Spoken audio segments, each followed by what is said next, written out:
नाज़रीन, पाकिस्तान में बढ़ के मारने वालों के 14 तबक रोशन हो गए हैं। पूरी दुनिया की नजरें दुनिया की इस ताकतवर तरीन पिक्चर पर हैं। ये तस्वीर आप देखें, आज की तारीख में इससे ज्यादा ताकतवर तस्वीर आपको नजर नहीं आएगी।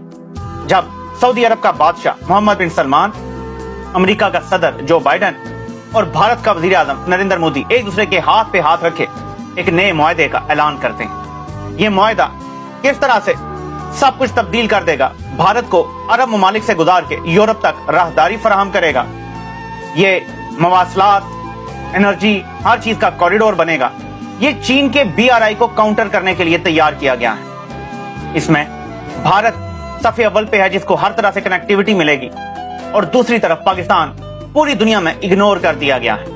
पाकिस्तान का किसी अहम मुआहदे में किसी जगह भी कोई नाम ना है और ना होगा। मैं आपको एक और चीज बताता चलूं कि ये मुआहदा उस वक्त हो रहा है जब भारत ने रूस की मजम्मत करने से इनकार कर दिया, यूक्रेन के साथ इजहार यकजहती तक करने से इनकार कर दिया। आपको पता है कि G20 कॉन्फ्रेंस जो भारत में हो रही है, उसमें जो ज्वाइंट एलामिया है उसमें किसी जगह भी रूस की मजम्मत नहीं की गई नाम लेके। आपको याद दिलाता चलूं कि इमरान खान की हुकूमत गिराने की एक बड़ी वजह यह भी थी कि इमरान खान रूस के मामले में न्यूट्रल रहना चाहता था, वो मजम्मत नहीं करना चाहता। जहां एब्सोल्युटली नॉट से लेकर बाकी सारे मामलात में आलमी ताकतों को इमरान खान से मसला था, वहां एक ये भी मसला था। और जिसके बाद साइफर की स्टोरी में ये सब वाजे हो गया था कि अमेरिका कहता है कि इतना न्यूट्रल, इतना अग्रेसिवली न्यूट्रल स्टांस पॉसिबल भी है जो लिया जा रहा है इमरान खान की तरफ से। अब भारत भी वही न्यूट्रल स्टांस ले रहा है और दुनिया उसके साथ कारोबार कर रही है। इतना काबिल हो चुका है भारत कि दुनिया उसको इग्नोर कर ही नहीं सकती। दुनिया की सबसे बड़ी आबादी, दुनिया की सबसे बड़ी जमहूरियत, और अब तरक्की करने में भी दुनिया में सबसे तेज मुल्क भारत बन रहा है। पाकिस्तान से अब भारत का कोई मुकाबला नहीं रह गया। भारत अब चांद तारों पे लिटरली कमंद डाल रहा है, और ये तकलीफ दे बात है क्योंकि हम अपने मुल्क को आग लगाने, अपना मुल्क तोड़ने की साजिशों में मसरूफ है। अपने मुल्क की 80% आबादी को मुल्क दुश्मन और गद्दार डिक्लेयर करने में मसरूफ है। ये अरब डॉलर, सैकड़ों अरब डॉलर की इन्वेस्टमेंट जिसका हिस्सा भारत बनने जा रहा है, जो अमेरिका चीन को काउंटर करने के लिए लॉन्च कर रहा है। आप देखेंगे कि इसके बाद पाकिस्तान मजीद इंटरनेशनल आइसोलेशन का शिकार होगा। चीन हमसे पहले ही नाराज है क्योंकि हमने जो हरकत की है अमेरिका को राजी करके, और अमेरिका भारत को अपना स्ट्रेटेजिक अलाई बना चुका है। पाकिस्तान का कोई लेना देना नहीं है। हमें वो कमजोर जरूरतमंद नेशन के तौर पे तो रखना चाहता है, लेकिन हमें कभी तरक्की करते नहीं देख सकता। उन्हें पता है कि एक एटमी मुल्क तरक्की कर गया, 25 करोड़ का मुल्क अपने पैरों पे खड़ा हो गया तो ये आंखें दिखाएंगे, और ये किसी को भी आंखें दिखा सकते हैं। आपको तरक्की वो कभी नहीं करने देंगे जिनकी गुलामी आपने कबूल कर ली। मोहम्मद बिन सलमान की मिन्नतें समाजने की गई कि यहाँ से गुजर के जाएं। आप मिन्नत समाजे था कि प्लीज वापसी पे यहाँ से होकर जाएं।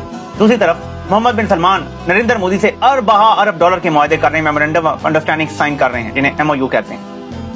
पाकिस्तान को हींगा मिल रहा है अभी तक, लेकिन जो अहले इक़्तिदार हैं वो इतने पागल हो चुके हैं कि अरशद शरीफ की अहलिया के वारंट जारी कर रहे हैं। तो दूसरी तरफ खबर आती है कि उस्मान डार को कराची से अगवा कर लिया गया। तहरीक इंसाफ की टॉप लीडरशिप ने यह खबर सोशल मीडिया पे शेयर की है, फरूख हबीब ने भी शेयर की है और लोगों ने भी शेयर की है कि उस्मान डार को कराची मलीर से अगवा कर लिया गया।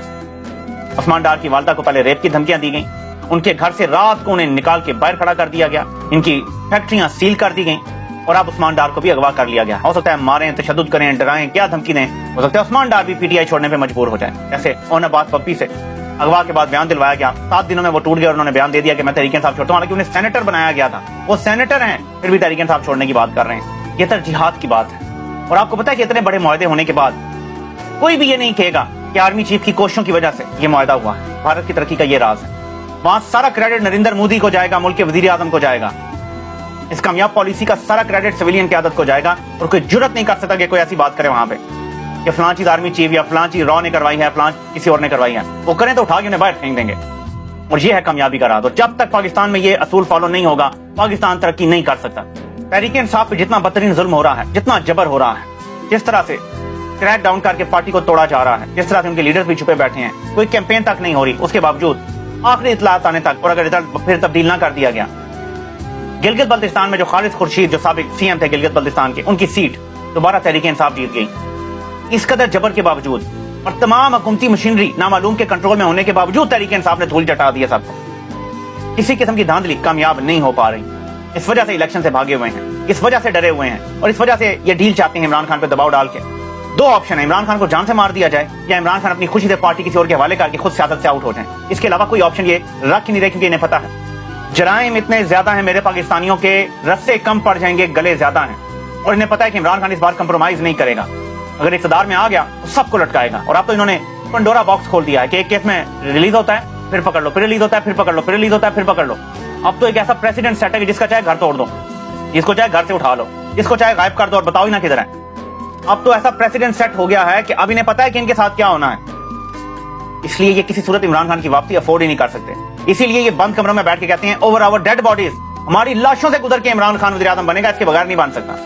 اس کا مطلب یہ ہوتا ہے کہ ہم کسی صورت نہیں بننے دیں گے اوور آور ڈیڈ باڈیز. لیکن عوام بھی فیصلہ کر چکے ہیں کہ وزیر اعظم بنے گا تو صرف عمران خان بنے گا. کوئی بھگوڑا, کوئی 10%, کوئی دین فروش ملا اب اس ملک میں اقتدار کی مسند پہ نہیں بیٹھیں گے. میں تو سوچتا ہوں یہ کتنا گر گئے. ارشد شریف کو پہلے شہید کیا گیا, اس کی فیملی کی FIR تک درج نہیں ہونے دی, اور اب ان کی اہلیہ اور ان کے پروڈیوسر کے ناقابل ضمانت وارنٹ گرفتاری جاری کر دی. یہ کتنا گریں گے اور یہ کتنا ظلم کریں گے. اور اوپر سے خواجہ آصف کیونکہ 10% بھی نہیں رہ گیا سیالکوٹ میں, عثمان ڈار کلین سویپ کر رہا ہے اس حلقے سے. خواجہ آصف کی ضمانت ضبط ہو رہی ہے, تو کیونکہ وہ خاص بندہ ہے 2018 میں بھی اس کو RTS بند کر کے جتوایا گیا تھا, اس لیے عثمان ڈار کو تو توڑنا بہت ضروری. عثمان ڈار ٹوٹے گا تو کوئی اور امیدوار ہوا تو انہیں لگتا ہے, حالانکہ انہیں نہیں پتا کہ ووٹ اب تحریک انصاف کا ہے. عثمان ڈار کی جگہ کوئی کھمبا بھی کھڑا کرے گا نا عمران خان, وہ بھی جیت جائے گا. یہ ان کی غلط فہمی ہے کہ تحریک انصاف کو توڑ سکتے ہیں. ملک کی 80% آبادی اب تحریک انصاف بن چکی ہے. اوورسیز پاکستانیوں کی اگر 1 کروڑ 10 لاکھ تعداد ہے تو کم از کم 1 کروڑ تحریک انصاف کے ساتھ جڑے ہوئے ہیں. آپ کو اندازہ نہیں ہے آپ کیا کر رہے ہیں پاکستان کے ساتھ. صرف اپنی نوکریوں کے لیے, اپنی ایکسٹینشنز کے لیے پاکستان کو تباہ کر رہے ہیں. یہ قوم کبھی معاف نہیں کرے گی ان کرداروں کو. یہ کردار ہمیشہ ولن کے طور پہ جانے جائیں گے پاکستان کی تاریخ میں.